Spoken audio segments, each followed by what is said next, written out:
In Unit 1, we want to consider culture, how how it functions and how it impacts us. And also, I want to consider with you the intersection of these two concepts of culture and worldview. And we'll quickly say that there is some controversy as to exactly how these terms ought to be used. It has been said that if you put 100 anthropologists in a room and asked them to define culture, you would get at least 100 different definitions. But in terms of a broad concept, culture is basically a set of human values, or a set of values broadly shared by some set of the human population. Robert Redfield gives us this very succinct and useful definition of culture. It's shared understandings made manifest in act and artifact. Or Clifford Geertz offers a definition that is often used by anthropologists, sociologists, and theologians alike. He says the culture concept denotes an historically transmitted pattern of meanings embodied in symbols. It's a system of inherited conceptions expressed in symbolic form by means of which humans communicate, perpetuate, and develop their knowledge and attitude towards life. Culture, then, is a society's shared and socially transmitted ideas, values, and perceptions, which are used to make sense of experience and generate behavior, and are reflected in that behavior.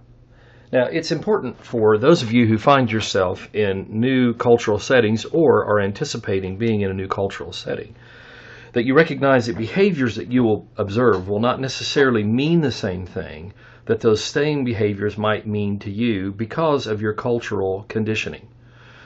In some cultures, particular behaviors would be seen as accepted behaviors when in your particular culture you might be offended, or perhaps more likely, behavior that you would see to be less offensive than for others would be seen as inappropriate behavior in other cultures. And so it's really important to understand how cultures function so that you can know how to behave in ways that are acceptable. Let me give you a quick example that's an easy target, but if you go back to the teachings of Jesus and the behavior of his disciples, you see his disciples more than once involved in behavior that we would regard as inappropriate, when basically what they were doing is keeping the children from coming to Jesus, or they were shooing away the children that had come to Jesus. And Jesus said, "Don't do that. Let the children come unto me." And we see what the disciples were doing as inappropriate behavior. I mean, surely we would know better than pushing children away. But if you go back to their culture and consider their cultural values, I'm not suggesting this is appropriate, but in that culture, children were regarded as being just basically nuisances, especially to important men. And so the disciples were simply behaving in ways that would have been expected of them and protecting their rabbi from being disturbed by people who had no value. Now, again, today that would be considered inappropriate behavior. And so it's important to understand that behavior doesn't occur in and of itself. It is generated by cultural values. And there are basically 5 characteristics to culture. The first of which, culture is learned. It is not biological. We do not inherit culture. Now, much of learning culture is at the subconscious or even unconscious level. We learn culture from families, from peers, institutions, and of course that would include schools, churches, and in some ways of thinking, culture itself is an institution that teaches. And then of course media has a tremendous influence on how we see our world. So the process of learning culture is known as enculturation. And while all humans have basic biological needs such as food, sleep, rest, the basic needs of life, the way we fulfill those needs is going to vary according to the culture in which we participate. Secondly, culture is shared.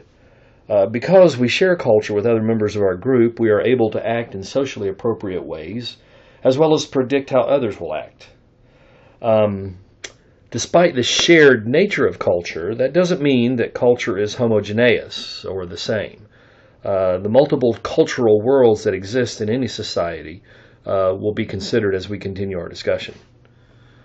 Now, culture is based on symbols. A symbol is something that stands for something else. Symbols vary cross-culturally and are arbitrary. They only have meaning when people in culture agree on their use. Language, money, art are all symbols. Language is the most important symbolic component of culture, but language itself is an agreed upon system of communication that in and of itself it has no value. It only has value in that it helps people communicate with one another. And language itself is an accepted common set of symbols. So that those of you, for instance, that are in the UK, while there are similarities between the language that you use and the people that you'll be interacting with, there are also differences in terms of how words and symbols are used, and so it's very important to understand the symbols of the culture in which you find yourself.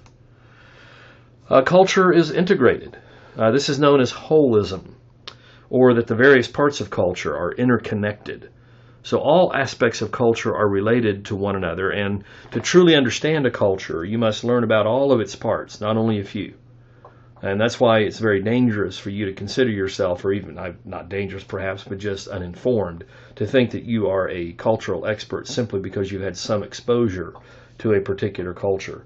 It's much more complex than this, and so it's important to listen, to understand, to ask questions about why people might act as if they do. And we'll give you some guidelines in terms of how to evaluate culture a little bit later on in this presentation. And then fifth, culture is dynamic. And this simply means that cultures interact and change. Because most cultures are in contact with other cultures, especially in today's world through media such as the internet. They exchange ideas and symbols. So all cultures change, otherwise they would have problems adapting to changing environments. And because cultures are integrated, if one component in the system changes, it's likely that that's going to have an influence on the rest of culture.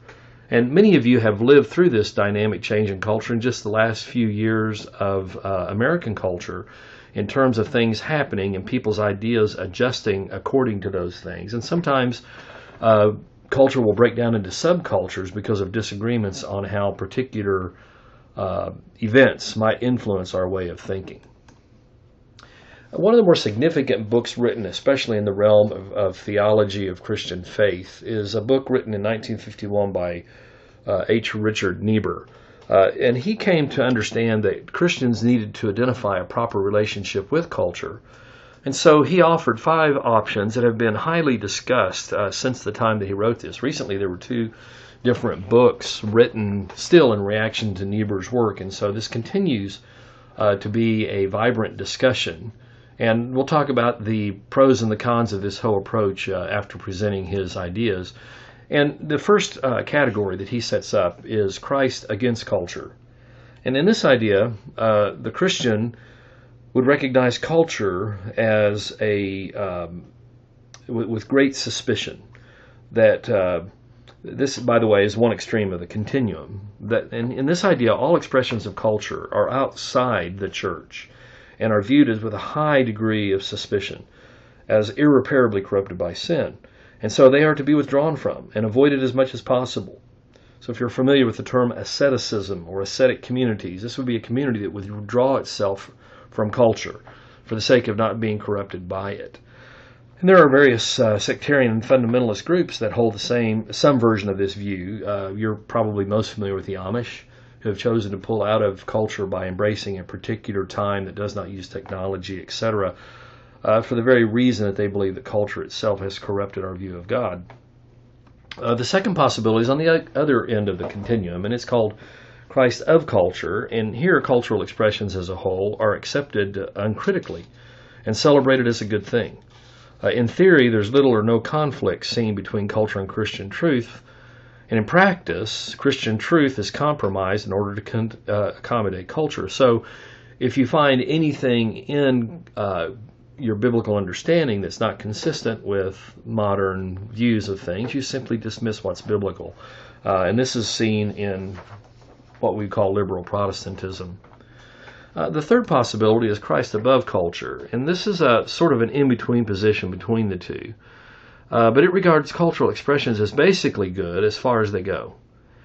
However, they need to be augmented and perfected by Christian revelation and the work of the church, with Christ being supreme over both. And so Thomas Aquinas is a good example of expounding this view, and it's also been a predominant position among Roman Catholic theologians since. And basically, Christ sits above culture and over it, and calls us to a higher understanding of our purpose over culture. The fourth possibility is also a medium position between against and of culture, and it's called Christ and Culture and Paradox. Some of the best-known exponents of this would be Augustine, Martin Luther, and Soren Kierkegaard, the Christian existentialist. But here, Christ and culture are seen in paradox. It sees human culture as a good creation that's been tainted by sin, and as a result, there's a tension in the Christian's relationship to culture, simultaneously embracing and rejecting certain aspects of it.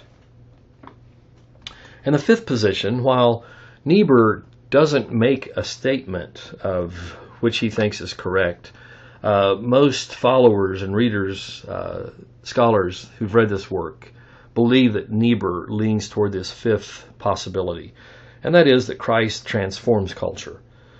Here, it recognizes that human culture is initially good, and subsequently it's been corrupted by the fall.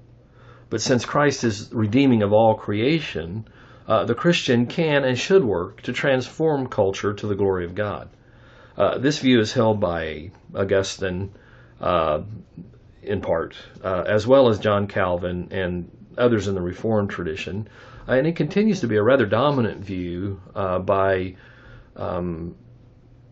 what I would say more traditional, conservative theologians, preachers, teachers in today's world. But clearly, the problem with this whole construct is that Niebuhr overgeneralizes and the two ideas and is too categorical. Now, I do think, though, this whole discussion is a really important discussion to have. But there are issues that need clarification, because first of all, what does it mean when Niebuhr says Christ? And of course, what does Niebuhr mean when he says culture? And these are highly abstract words. And some would suggest that Niebuhr's not so much talking about the relationship between Christ and culture as he is talking about two sources of authority as they compete within culture. Because as we think about these terms, is culture bad? Well, no. Culture is a part of human existence. The very fact that we communicate and that we have language and we have ways of understanding, culture is a part of creation. Therefore, there's a really helpful approach by Andy Crouch in his book, Culture Making, Recovering Our Creative Calling. And I want to work out of this for a little bit because I found it really helpful in terms of coming to understand how we should interact with culture. And culture really cannot be limited to a single way of thinking, because every culture as a whole is made up of a myriad of goods. And there's some good, some bad, but there's some that's very good. And so what we want to do is understand what is culture and how do we interact with culture and how does it influence us. So culture at its worst is where you have humans taking on the role as cultural strategists. Here they attempt to provide for themselves apart from God. And so this is where culture goes wrong, is when humans pull themselves away from any kind of sense of responsibility to a larger story. Now, you're going to understand this, obviously. I'm coming at this entire study from the deep conviction that the Christian faith is the true story of the world, and it's that opportunity to fully participate in what the Christian faith says about what culture could be that gives us hope and direction, at least in my view. Now, I'm not insisting that you embrace that view. Just understand that that's the view I'm working out of, and certainly it would be the view that Andy Crouch is working out of. That culture, where it's gone wrong, is where culture has separated itself from its creational mandate, and we'll talk more about that in Unit 2. Now, culture at its best, though, is what we believe is culture at the hands of Christ. Now, this is not Christ transforming culture as if Christ and culture were two separate entities. This is Christ influencing our lives in such a way that the cultural goods produced by the followers of Jesus create a better world. And so here you have the sheer delight and joy that comes when Jesus takes the most basic stuff of the world, breaks it, blesses it, and offers it back to us, whole and made new. And we're going to work quite a bit out of this construct, because as I work, especially in Unit 3, to talk about Jesus and what he says about life and how life is to function, I will establish in Unit 2, our next study, what I call a culture of, or a theology, if you will, of creation, in terms of what does it say about the human role.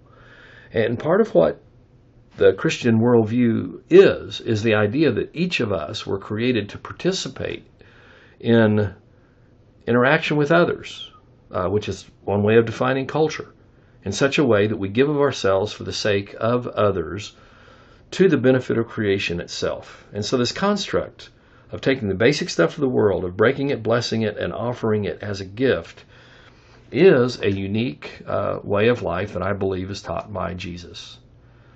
And so if we rethink culture with Andy Crouch, basically he suggests that culture gets a bad rap through limited definitions. And so, people will talk about little aspects of culture and say we have to pull away from that. And so culture takes on a negative connotation. But that understanding of culture is much too limited. That culture is a necessary outgrowth of intentional creativity.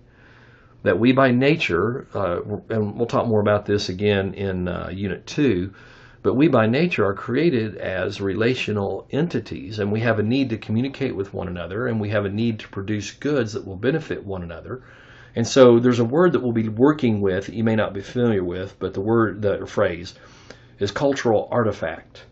And a cultural artifact is anything that is created either in symbol or meaning that contributes to an understanding of the world, good or bad. So a cultural artifact can be good or it can be bad. And one of the things that we'll look at here in just a few moments is how do we evaluate cultural artifacts? So interestingly, some anthropologists propose that art is the first of the human professions, that art is very much an expression of culture. And, those of you who are familiar with anthropological findings know that one of the things that intrigue us most are the artworks that have been dated back to much earlier times in terms of human development and understanding of human culture.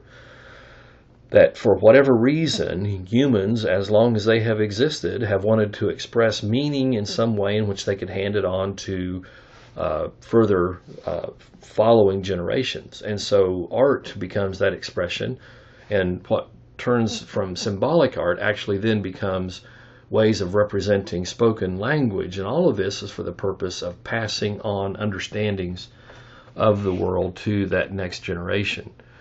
Now, another form of expressive art is storytelling, and this also comes into existence very early on, and it's a very popular way of continuing to pass on what has been learned from previous generations. And so storytelling then also leads to the need to develop written language so those stories can be written and passed on in some other way other than just oral tradition. So narratives become necessary forms of culture for cultural meaning to be handed on. And one of the things we'll be looking at this semester, and we've already looked at it in the introduction, is a need for us to understand the function of narratives in terms of how they function sociologically, certainly culturally, because what narratives contain are strong understandings of appropriate interpretation of life. And so narratives are a crucial part of cultural understanding. Now, according to Andy Crouch, then, culture by God's design, which will be more fully discussed in Unit 2, is that culture is God-made. He created it. That God is purposeful, engaged, that it's creative intelligence at work. Therefore, Genesis 1 is a sequence of ordering, showing God creating the possibility for culture, and that creation cannot exist without ordering. And in a sense, what culture does is it attempts to order the various chaotic aspects of life. And so then humanity is created as creative cultivators. Again, we have been given the raw stuff of creation and told to continue to form and fill the earth. And so we are invited to be creative, given the capacity to be creative, and our responsibility is to cultivate that which God has created. So we take the raw elements given in creation and begin to form them and reshape the world. So culture is what we make of the world. So this is Andy Crouch's, I think, most important the most important element, suggestion, directive of his work is that we are culture makers, and that as we are writing the narratives of our life, that we, in a very real sense, are making culture as we go.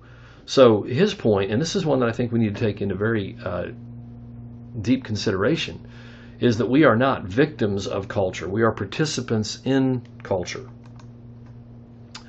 And so he says, we make sense of the world by making something of the world. The human quest for meaning is played out in human making. The finger painting, omelet stirring, chair crafting, snow swishing activities of culture. Meaning and making go together. Culture, you could say, is the activity of making meaning. So, in his understanding, then, this is why Niebuhr's construct doesn't work, because he sets Christ in some kind of relationship to culture as if these were two different things. And what Andy Crouch would say, and I agree with him, is that Christ is the one who directs us into the kind of culture that we would create, that these aren't separate entities that interact against each other or in some way cooperate with each other.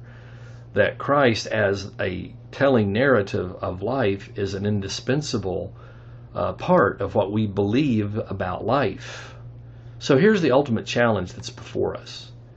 We are given a culture in which to live, over which we have no control. Now, I just said we are participants in culture, but I'm talking about the culture that has existed before we become actors and actresses within that cultural drama.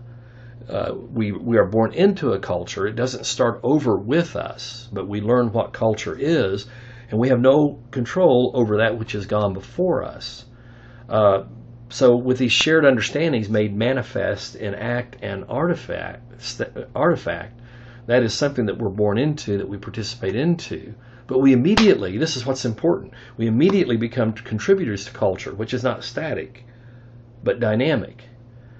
And so what I want to get to as we move into our study later on, what this gives us an understanding of is what God has called us to do. I believe in bearing His image in creation is to help the world find that way of living which is according to the will of God, not as if that somehow imprisons us to a religious mandate, but rather frees us to live fully in the creative cultivation for which we have been we've been created for that very reason, and we contribute to helping the world find its appropriate place in what we ultimately believe to be the true story of life. So the biblical story calls us to a specific function in culture, to live as God wills should be the slide there, by ordering our lives accordingly.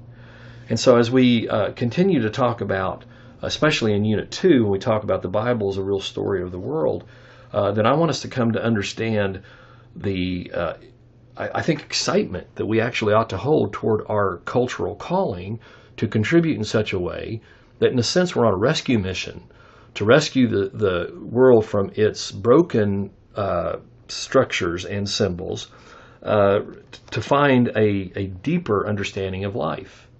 So by nature, we are culture makers.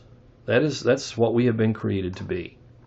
Now, are there diagnostic tools by which we can evaluate culture?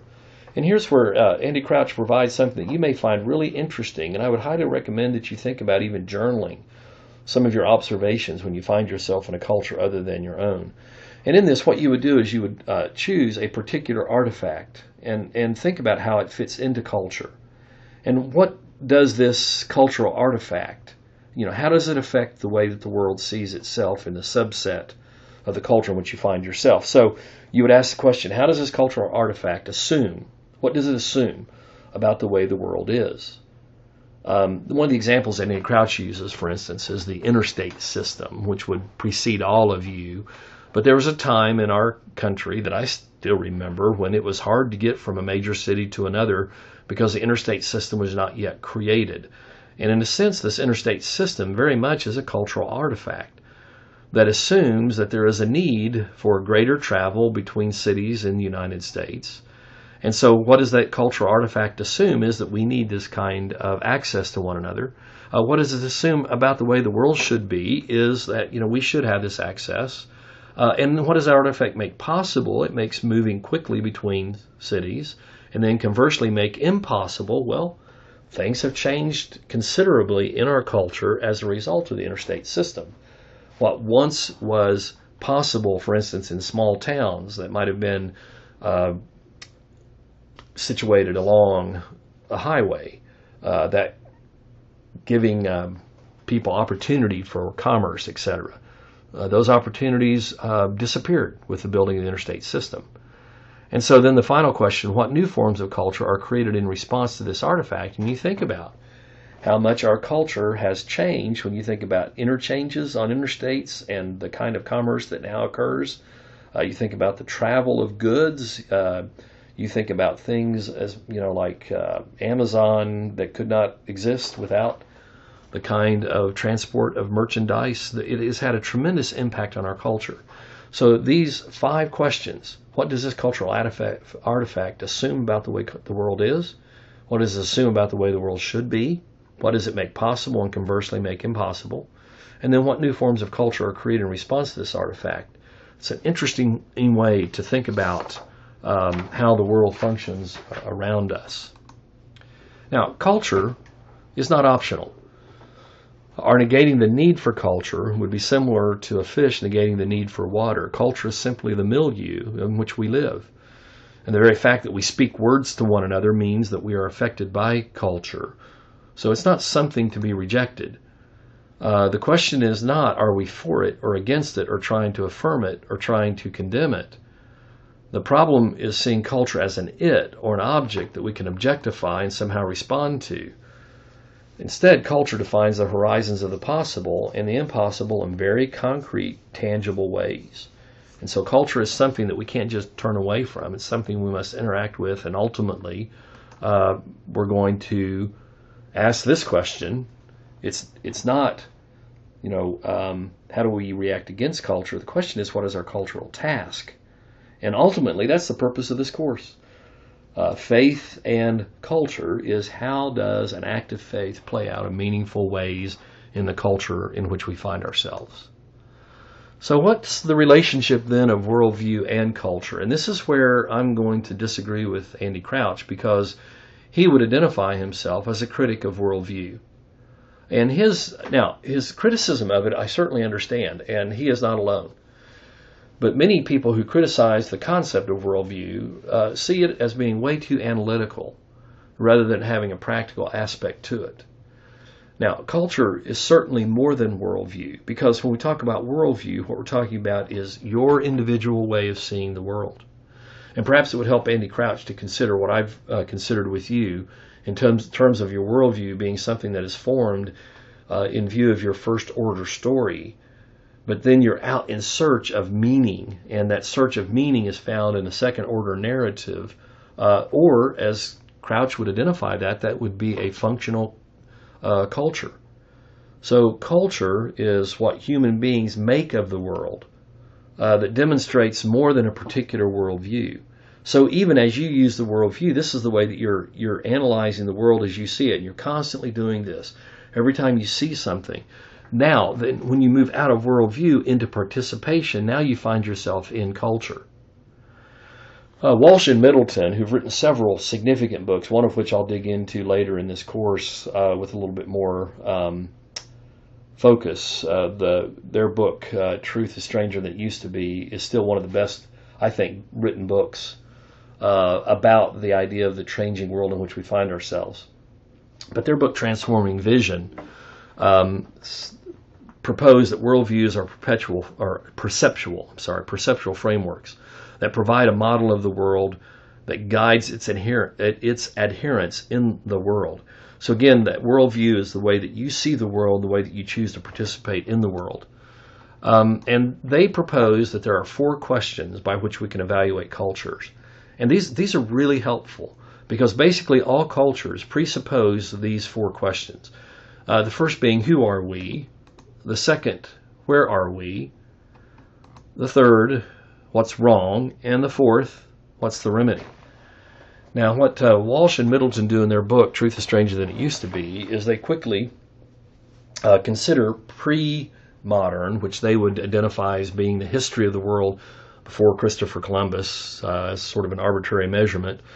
And when you would have asked then, who are we, meaning this is what the worldview would have been of those writing in those particular cultures, who are we? We're basically individuals who have no hope of surviving as individuals. We're in a world larger than ourselves, full of supernatural powers, and so that's where are we? We are individuals who desperately need community to survive. And what's wrong? That would be anything that would break up that sense of community. The remedy then was to remove the heretics that might suggest there was another way of living. And then Walsh and Middleton move into modern times, which would be obviously post-Renaissance and post-Enlightenment. And who are we? We are individuals, autonomous individuals. We're not in community. In fact, they would suggest that we are conquistadors. The world is ours to conquest. So where are we? We are in a world that is ours to take control of. What's wrong? Anybody who gets in the way of progress. What's the remedy? To remove anyone who's in the way of progress. Now, that's modernism, which postmodernism is reacting against. So again, we ask the question in postmodernity, who are we? We really don't know. We've lost our identity. Where are we? We are in a world of our own making. We can no longer be absolutely sure about anything. So what's wrong? Anyone who suggests that there's a larger story than my own personal life, the remedy is to let everyone live in their own little self-made worlds. But that simply won't work. And so we find ourselves in a culture of uncertainty in a time of great change. And what Walsh and Middleton do that we're going to get into a little bit more toward the end of the course that I hope you'll find very helpful is that in the Christian worldview, when appropriately understood, who are we? We're created in the image of God. There is no greater story for humankind than this story. Where are we? We are in a garden of God's creation for the purpose of forming and filling that which God has made. What's wrong? Well, Scripture calls it sin. What is sin? It's simply acting in ways that are inconsistent with the purposes of God for our life. What's the remedy? Salvation. Salvation is not something to remove us from this world. It's that which gives us an opportunity to fully participate in the world as was intended from the beginning. So if we look at these questions, which influence both worldview, but also the resulting culture that comes out of that worldview, then we recognize that there's a real value in both the idea of worldview and culture, that they're both indispensable concepts in understanding how we operate in the world. Arguments against this approach is that these questions diagnose, but they offer no real remedy. And there's something to that.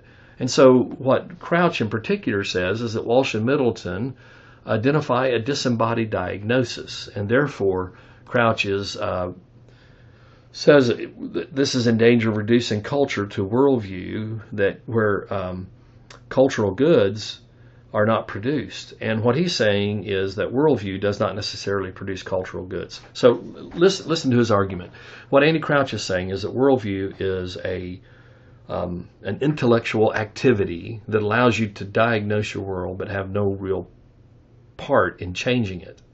Okay, that's a possibility. That's the danger of it. But if I present this correctly, what you'll understand as you diagnose your own worldview is that can't leave you at arm's length from the brokenness of the world. The other part of that is that we have a second-order narrative that calls us to fully participate in that which God is doing to remedy the brokenness of the world. So, in a sense, it almost seems like to me that these two communities are speaking past one another. Do we think ourselves into new ways of behaving, or does culture help us behave ourselves into new ways of thinking? This is a classical argument, and I've heard it presented well on both sides. In other words, have you ever been presented with new information that was actually cognitive information? You gained this through reading, or it was presented to you in some way, and it had such an impact on you that it changed your behavior. I think all of us would say yes. But also, we found ourselves in cultures where particular behaviors were such that new ways of thinking were introduced. So this is not an either or, it's the interaction of both thinking and praxis that we're working toward in this holistic understanding of our response to the world in which we live. So can we change culture by analyzing it? No, but it's hard for us to be able to bring about effective change in producing cultural goods if we haven't first thought through it. So are we called to the creation of real cultural goods? Absolutely. But that follows a careful analyzation of it so that we know that we're producing something that functions. And this works all the time in the manufacturing world, is that a lot of times ideas are created and then thought out, and ultimately it ends in a good that is produced. And then that good that is produced, as it's used, it becomes modified and becomes something better than anyone originally would have conceived it to be. So, does our faith produce philosophers or skilled workers? This is a really good question. Because if it produces just philosophers, and that is people who think well, what good is that to the world? But what I would suggest is you can't produce skilled workers that haven't first thought through the purpose for which they are working. And so let's produce skilled workers that are well versed and well prepared philosophically, so that the work they are doing is not just simply recreating something, but it's creating something with a purpose. So while culture is not directly changed by thinking, thinking certainly is an indispensable element of change. And so as we continue our study together, I want to continue to encourage you to think about your own way of viewing the world, but by not stopping there once you've analyzed it, that has to lead to the production of cultural goods, or it absolutely has no meaning in the world in which we live. So here's a challenge ahead. We are in a world in which we are co-creators of our worldview. This takes into account that you have been given certain things over which you had no control. But you also now need to evaluate your contribution to the way that you see the world, because at the point in which you could think, you began to contribute to your participation in culture. You began to make individual decisions. Even though certain givens were given to you, you began to operate independently in the culture in which you found yourself. So ask the big questions and then answer them honestly. And rather than being the victim, see if you can't turn that into something where you could actually be a tremendous contributor that others could not be. Then consider the culture in which you find yourself. What are the highest values of that culture? Are those good values? What standard behaviors within culture, what do they point to? Are those good values or false values? And then what is the nature of the cultural goods you are producing with your life? This is a really important question, where you stand back and ask yourself, okay, what am I going to do with what I have been given? So I find myself in a particular culture. Am I challenging it? Am I thinking through it? And then ultimately, what is that which I am producing with my life? So again, I want to challenge you with the thought that each of you have an economy of life. And that means that you have certain goods that you're able to distribute on a constant basis. It's not just your money, it's your time, it's your interest, it's your intellectual curiosity, and you're investing all of that into something that you find meaningful. So my question to you is, ultimately, as you interact with culture, as you consider how you view the world, are you participating in God's redemptive design, that is, to bring back value to those around you by producing cultural goods that are consistent not only with the purposes of God, but with the sustainable nature of living in shalom, that is, the peace for which God has created you? I look forward to the responses that you have as you consider the questions that this presentation might have made.